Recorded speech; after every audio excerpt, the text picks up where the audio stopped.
পরে থাকলে এখান থেকে যাই তোরা এক কাজ আছে তোরা এখান থেকে বলাবি তোরা বেটা এগুলো খাওয়াতে না মাইতে না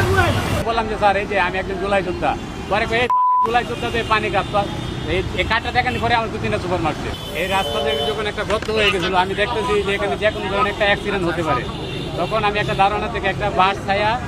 এই গর্তটাতে দিছি যখন দেখলাম বাসটা তো ঠিক না এটা আপনার অনেক ড্রাইভার ফলো করবে না তখন আমি একটা সিমেন্টের বস্তা রাখলাম 3জন পুলিশ বলতেছে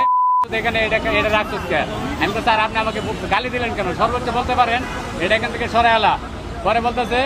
এই বেটা তুই কে পরে আমি বললাম যে স্যার আমি একজন আহতকারী তোর প্রমাণ কি পরে আমি বললাম যে স্যার এই যে আমি একজন জুলাই যোদ্ধা পরে জুলাই যোদ্ধাতে পানি কাটতো এই কাঠটা দেখানি পরে আমার 2-3টা সুপার মারছে এই গণ অভ্যুত্থান পরবর্তী যে ফ্যাসিস্ট আমলের পুলিশ আমাদেরকে গুলি করলো সেই পুলিশ দ্বারা অভ্যুত্থানের 1 বছর পরবর্তী বা 1 বছর সময়কালে এসে এই ধরনের কাজ আমরা জুলাই যোদ্ধার পক্ষ থেকে বলবো যে এটা সর্বোচ্চ শাস্তি ওরে এই বাংলাদেশ পুলিশ থেকে বাদ দিতে হবে এবং সর্বোচ্চ সাজা যেটা হয় সেই সাজার আওতায় আনতে হবে। আমি যখন এখানে আসি বিচার চাইতে তখন একটা পুলিশ ভাবে আমাকে জিজ্ঞেস করতেছে আপনার নাম কি আপনার আমি দেখে নেবো আলামিন নামে সেই পুলিশটা তাকে এখন পাইতেছি না সে কোথায় জানি পালাইছে আলামিন সে আমাকে দেখে রাখবে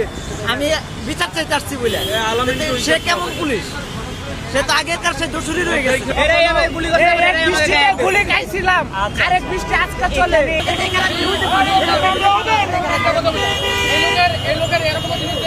রোনার অপরাধ রাস্তাটা গর্ত হয়েছে ওই গর্তে একটা লাঠি দিয়েছে জানি মানুষজন বিপদ হতে বাঁচে এটা কি তার অন্যায় হয়েছে ওর জুলাই যোদ্ধা কার্ড দেখাইছে সেটা দেখার পর বলছে এটা দুয়া পানি খাজা এই কয়ে পুলিশ কার্ড দিছে জুলাই যোদ্ধারা একদমই সাথে নাকি আমাদের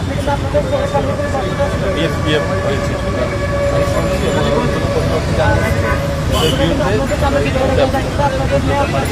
অলরেডি